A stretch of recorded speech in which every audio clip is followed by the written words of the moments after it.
రాజకీయంగా అభిప్రాయ భేదాలలో ప్రతాప్ కుమార్ రెడ్డి నా అపోనెంటు.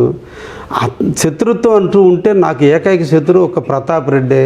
అది కూడా ఎందుకు శత్రుత్వం అంటే, కావలి పేరు చెప్పి కావలిలో పుట్టి పెరిగి కావలిని భక్షించాడు కాబట్టి, కావలి ఎమ్మెల్యే ఉండి కావలి ఆస్తులను ధ్వంసం చేశాడు కాబట్టి, కావలి మున్సిపాలిటీని నిర్వీర్యం చేశాడు కాబట్టి, పేద బడుగు బలహీన వర్గాలకు తాగటానికి నీళ్లను కూడా తన స్వార్థం కోసం దోచుకున్నాడు కాబట్టి, ఇందిరం జగనన్న కాలనీల పేరుతో పేదవాడికి ఇల్లు కట్టించేటువంటి భూములను కూడా తను తక్కువ రేటు కొని ఎక్కువ రేటుకి అమ్మి ఎక్కడో ఊరికి 7 కిలోమీటర్ల దూరంలో వాళ్ళకి ఇచ్చి, ఈరోజు ఒక్కడ కూడా ఆడకు పోకుండా నివాసం లేక వాళ్ళకి ఇంకొక హౌస్ కాలనీ ఎలిజిబిలిటీ లేక ఈరోజు కాలువ గట్ల మీద బతుకుతున్నారు. కాబట్టి నాకు ఒకే ఒక శత్రువు, ఒక్కటే శత్రువు ప్రతాప్ కుమార్ రెడ్డి.